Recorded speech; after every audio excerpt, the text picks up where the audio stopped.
Hey guys, let's flex, let's strongman it. Welcome, hello, and welcome. Welcome and hello, and welcome. Thank you for joining me on an extremely special edition of Un Poco Mas, the show where we give you just a little bit more, guys. I am coming to you from my palatial home studio apartment located deep in the inner city, in the ghetto, as Elvis said. Welcome and hello, and welcome. I'm going to make this an actual legitimate quick video because I just can't stand the sight of myself. My hairline is creeping back. My crow's feet remind me of those, two crows from that weird racist cartoon. Anyway, guys, welcome and hello, and welcome. Thank you for joining me. Of course, if the day ends in a Y, old Danny Deals wants to Karen on about SMCI, Supermicro Computer Incorporated. The reason I keep talking about this stock, I mean, I'm a screaming buy on SoFi. I'm going to do another SoFi video. I accumulated quite a bit in Neo. I think the obituary on Neo was written far in advance. I've been saying for a long time, I think Chinese government insiders, people in Asia are accumulating that stock because they know the government has been in the bag for it, et cetera, et cetera. But I want to talk about SMCI because I believe, this is one that the shorts have just run a hardcore scam on. Just like SoFi, just beat the living shit out of the stock, made a ton of money on options, made a ton of money on shorting, made a ton of money on these mini micro pump and dumps that look like an EKG, some days on the daily chart. The volatility is there in the overall market, but then when you have these extreme shorts on a stock and then you have these leveraged ETFs being based around the stock, they're building these things like Main Street's in a gold rush or something. They're going up so quickly. So that's putting a lot of pressure both upward and downward on the stock. So all these moves are being amplified, but I just by my math, just by the way I follow this through, the shorts are beyond out of runway. Essentially, if you look at the chart, how this thing, has been programmed in, you have, oh God, sorry, I had my job up there. You have basically, let me find my chart. Sorry, guys, totally disorganized. So the stock closes today at $33. Now, is that number a coincidence? Look at this drop, people think this is like, this is some kind of organic thing that the stock started at exactly, $50 on the 29th of October, and then it dropped and closed at exactly, not exactly, but right around $33. And then the stock rode along $33 for weeks here, came back down, and now, the algos pinned it again at $33. It didn't drop from 50 to 33. That number was pre-programmed in by these hedge funds that partner with Hindenburg to short this stock right before they release this report. Guys, this is the truth of the allegations, the veracity of their conclusions is irrelevant because the damage is done. That's why I went over in my last video, the three groups of shorts. The smart ones who just can't lose, it's virtually a sure thing that if you time your trade with the release of Hindenburg's report and you know that date in advance, you're gonna make money. It's legalized insider trading because the material information is not inside the company. The material information is this giant Fugazi short report that's gonna be released. And let me tell you another thing. Okay, even if everything they say in there is true, you notice what's just cleverly omitted from almost all of these Hindenburg allegations, calculations when it comes to SMCI? You notice what's missing? Dollar amounts. Quantifiable, wrongdoing. Quantifiable fraud. They never come out and say, hey, they faked $100 million in sales in 2020 and they faked 200 million and they brought forward, inappropriately another 250 million last quarter. Sorry, my voice is cracking. My testicles are just starting to descend. It's a very exciting day. My bris is scheduled for next week. If I can get time off. Anyway, guys, welcome and hello, and welcome. Let me see what's going on here.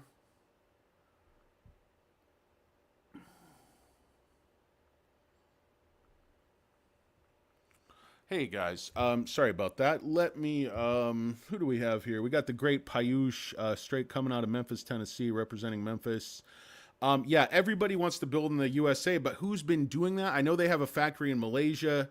That's a lot better than having a factory in China or Vietnam right now, because you can work with it. But they have their third campus they're about to break ground on in the United States, and those aren't just research facilities. Some of that is manufacturing, and they have a lot of inventory. They're very well positioned. Some of this stuff might even be exempt from tariffs altogether. We just have to see. That changes not only day by day, but minute by minute. You just have the world economy on a string, just playing with it like a couple of duplicitous testicles. Sparse hair. Just sparse. Not bald. Just disturbing sparse pubes. That's it.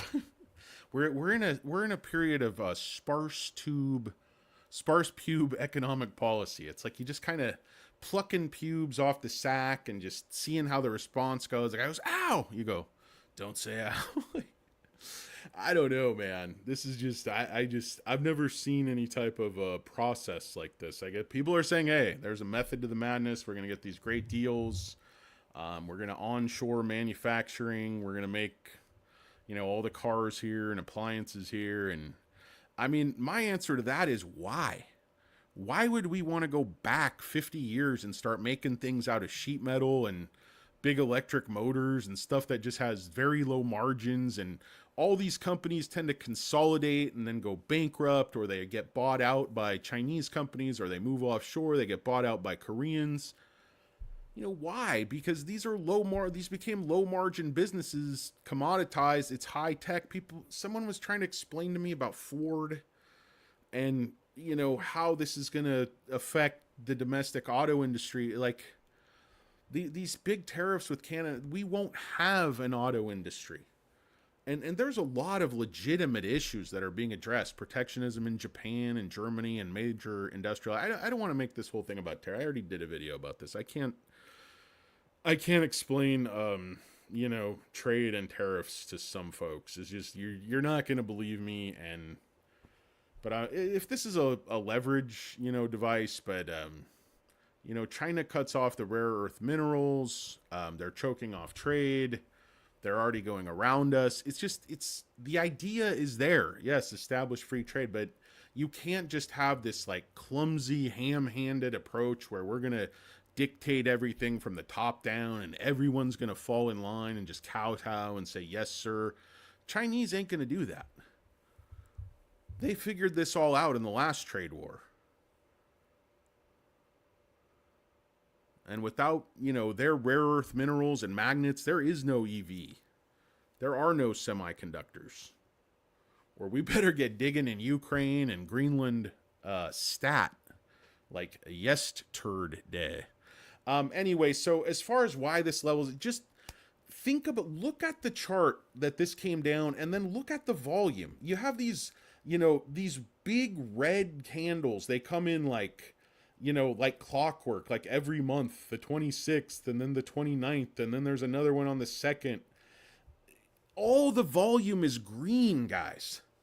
The walk down, the algo hold, why do they hold here? Why do they hold here? Because they want to accumulate all the shares at these levels. The problem these shorts are having is there's very high institutional ownership, but moreover, there's very high insider ownership. So, it's like 25% and 56% or something. So there's like 80%. So there's only 20% of the shares really of the float trading amongst the retail, masses, the unwashed masses.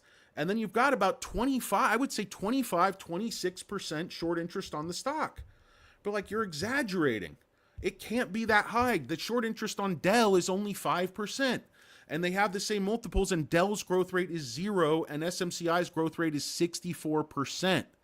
But the EPS isn't growing.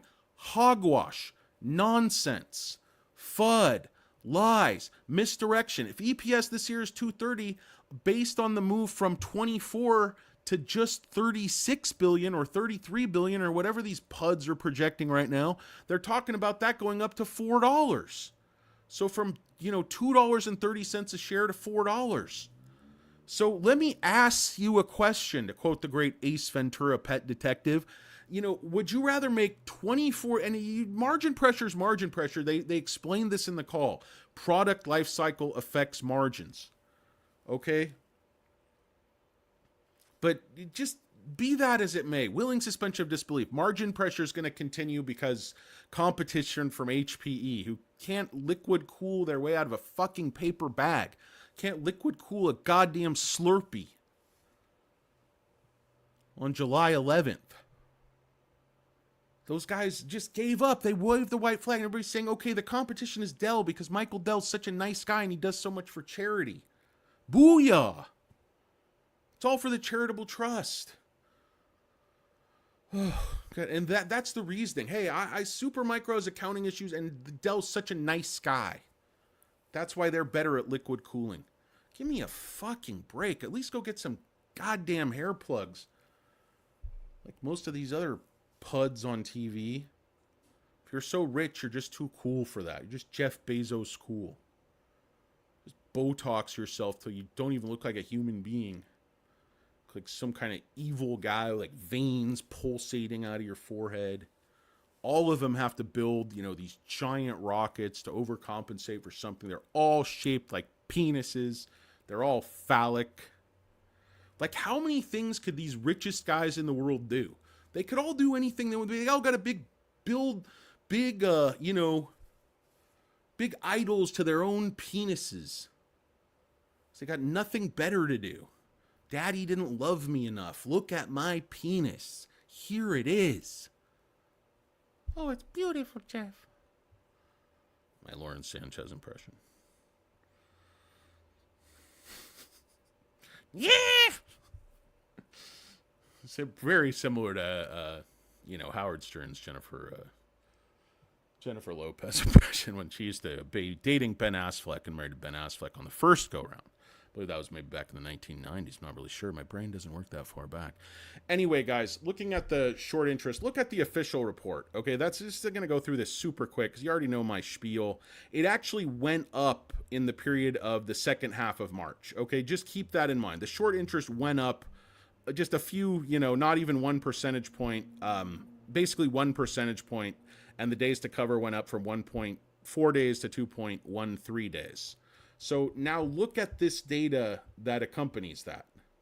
Sorry, this was institutional ownership. Going to go over to the short volume ratio. So that starts, guys, right here. So this is April 1st. So this is already 23%. Now keep in mind, it goes up during this period where you're 43, 46, some days down in the 30s. The average is probably low to mid 40s, tops, probably 43. It's still going up.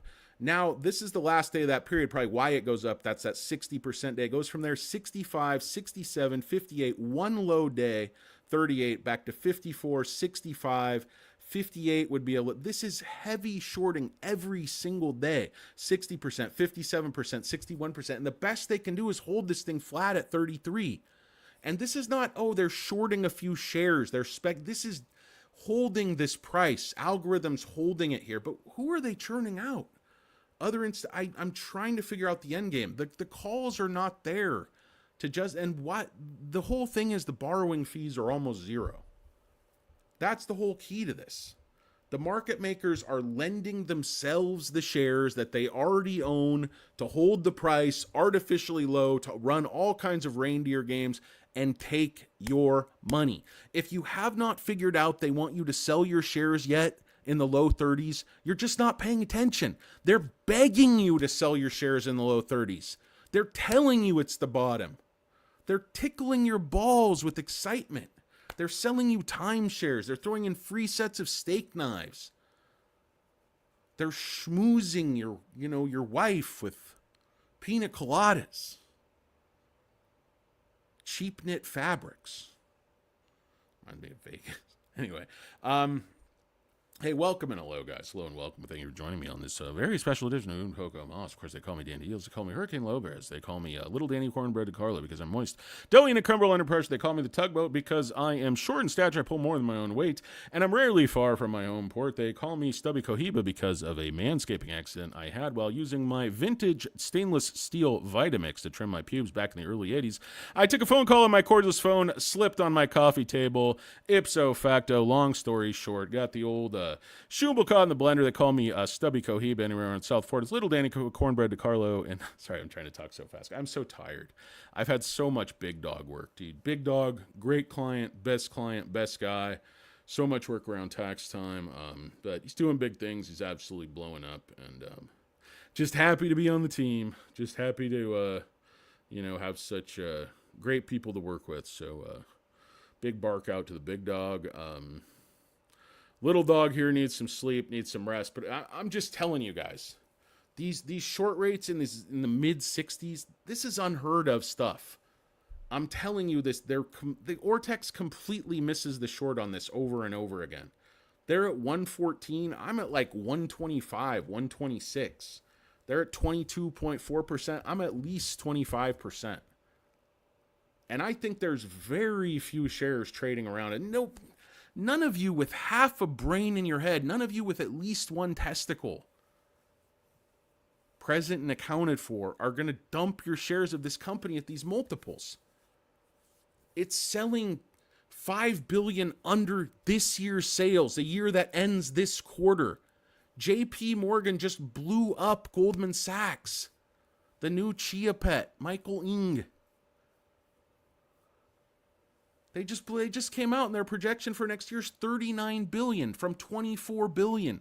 JP Morgan, notoriously conservative, notoriously difficult to get upgrades out of. They're telling you growth is going from 24 to 39 billion in 1 year. And they're trying to leave that growth completely out of the calculation and tell you the problem is margin pressure. Would you rather have 24 billion at 13 points at the bottom line, or would you rather have 40 billion at 12 points at the bottom line? Think about it. Do the math. And if they're right and margins go up due to the beginning of this Blackwell product cycle, which again, anyone who understands this knows they will. At the end of the product cycle, everybody has the same stuff. It's not hard to get. It's not allocated. It's not sought after. There's little demand. Everybody's discounting the shit, trying to sell it through.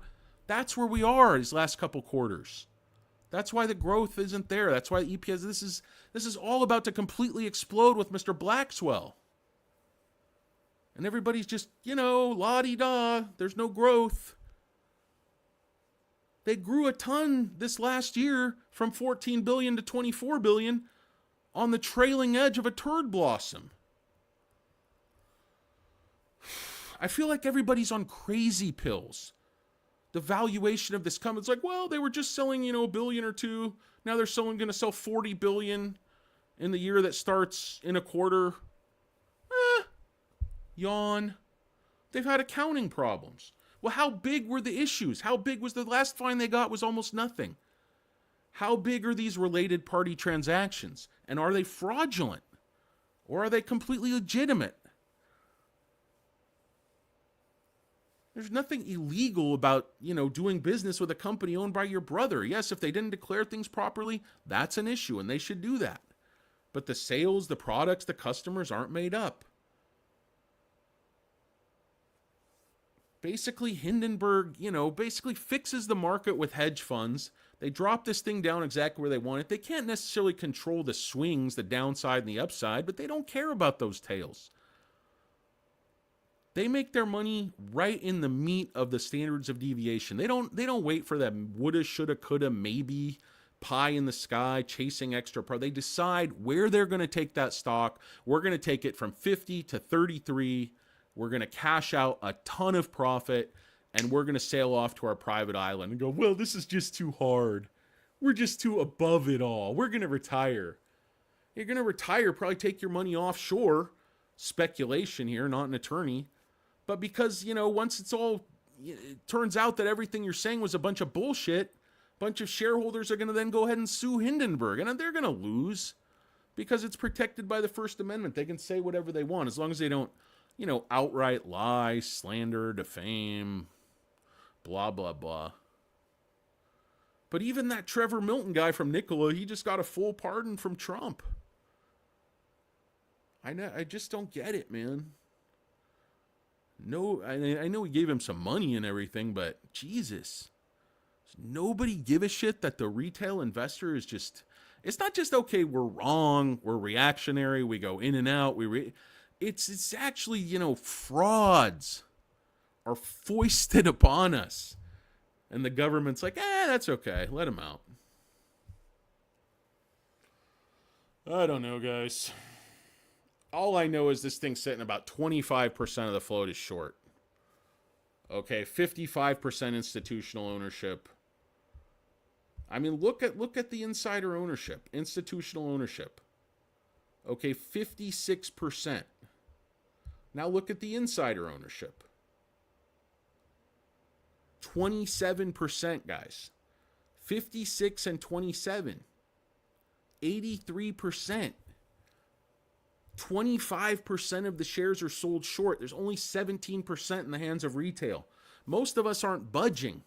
They're just churning shares to themselves, killing a few options, just bleeding a few useless pikers who keep dumping money in and just incinerating it, like the lemmings that they are, the brainless eunuchs,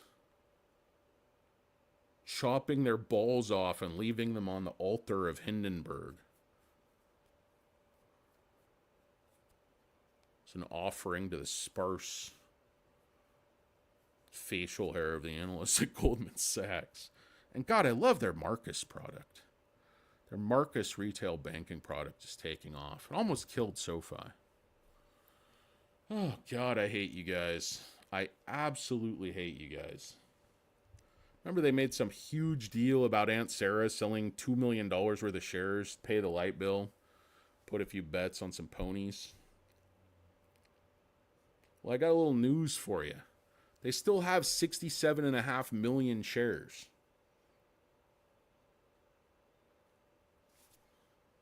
Couple $1 billion worth of shares, A little skin in the game. Why didn't all the insiders dump all their shares up in the 60s when it made the run, or high 40s? Because this company's not going bankrupt. They're not drowning in debt. The senior secured note poison pill's not going to put them out of business. They take their earnings from 230 to say 410, could be even higher. If margins expand the way the crooked ass CFO said they're going to, these margins could go way, way up. Total new ball game. Guys, I'm going to try to come at you with another video a little later. I'm just tired. I've been literally working around the clock. It's not that I don't want to talk to you. I love you. It's Mo, SMCI. I don't think you're going to see 50 in the next couple weeks. It could hit a short squeeze. It could hit a lick. I mean, I see a big move for this stock, like, the other day, more like 20%. I don't see it just up and moving 50%. It's too big a market cap, but they've wound this thing down. Like, you can't just keep selling a stock short forever. The idea is to push down and cover at a profit. But now in the market makers work a different way. They don't just trade. They've got, 5-dimensional chess going on. Options, derivative trades, 80 different things they're making money on that, frankly, I'm not smart enough to understand. Or at least I don't have enough, training and experience to understand.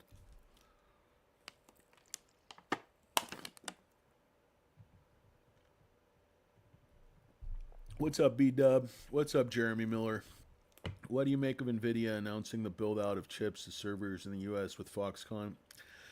I'm not worried about it. They're going to try. They see the money, but I don't believe NVIDIA wants to actually deploy these data centers. It's very tough to do what SMCI does. I'm not worried about it. I mean, there's a lot of players. I think NVIDIA will still work very closely with SMCI. I mean, I think if they were trying to put SMCI out of business, you would have seen it, but they wouldn't. be giving them such a huge piece of Blackwell, work with them so closely on developing all their Blackwell products. So I saw the news. I haven't dug deep into it, but I think SMCI is the best agnostic play in AI. If you believe the AI data centers are not going to slow down, if you believe this isn't some flash in the pan or a trend, AI is going to change the world. And that's bloody fucking obvious. And SMCI right now is just the best, most undervalued, fastest growing AI play out there. And if you can't see it, you got your wiener in your ear. I don't know what that means. Anyway, we are holding now. We certainly are, Mo. We're holding our own wieners. Looking like douchebags. Bag holding. Sack holding. Let's see. The Mattress King Carl Shemark. The C-list celebrity. Let's see. Onshoring is great, but what happens to those companies in 4 years? Well, I mean, and the fact is, Carl, protective tariffs won't work for 4 years. You can't put this kind of tariff regime in place for 4 years. It's not possible. It's a negotiating tactic. They're already admitting as much. They want to just renegotiate these deals, which is fine, but I think this is just a really bad way to do it. I would love to see more good jobs onshored, but it's got to be smart manufacturing. It can't be washing machines. Why do we want those jobs? We can't outcompete people making 1/10 our wages, but that's not Mexico. That's not Canada. And real protection in, Germany and these non-tariff barriers, maybe we need a trade war with China. But I think right now we're ill-equipped and unarmed for said war, and I think they're ready. I don't know if we thought everything through that we did. Doesn't seem like it, because it all seems to go back and change by the day. And this is not a good way to negotiate, make trade policy, make foreign policy. Doesn't give you a lot of credibility. Just makes people not want to talk to you, not trust you. Already seeing very, very strange behavior in the bond markets that we don't normally see. Anyway, guys, it's SMCI. It's absurdly valued, in my opinion, for a company growing. Next year, analysts are projecting, JP Morgan and Uncle Chuckie said it's going to be even more. They're going to go from 24 billion to 39 billion. Even if margin go down 1 point, growth at 60%, do the math, EPS is going to grow a lot. They're selling you a bill of goods, and these shorts have nowhere to go. Shorts like 25%. Hindenburg was wrong. There was no fraud. There were no write-downs. There were problems, but the magnitude was just grossly, grossly exaggerated. So you have to do you. I think you'd be, I think you'd be insane to look at the bald oracle and he's saying, buy Dell because Michael Dell's a nice guy and he's got a gray head of hair and he's got a charitable trust. And they're like, but Dell's not growing. It's the same multiple, but they're growing 60%. I don't know, guys. Thank you so much. I really appreciate you sad bastards joining me on this fine evening. It's Un, Poco, Moss. It's Little Danny, Cornbread DeCarlo. It's Stock Karen's, Hurricane Lopez. It's Stubby Cohiba. It is the Tugboat. I don't know. Wish I had some mini water, guys. Thank you so much. Peace. I'm out.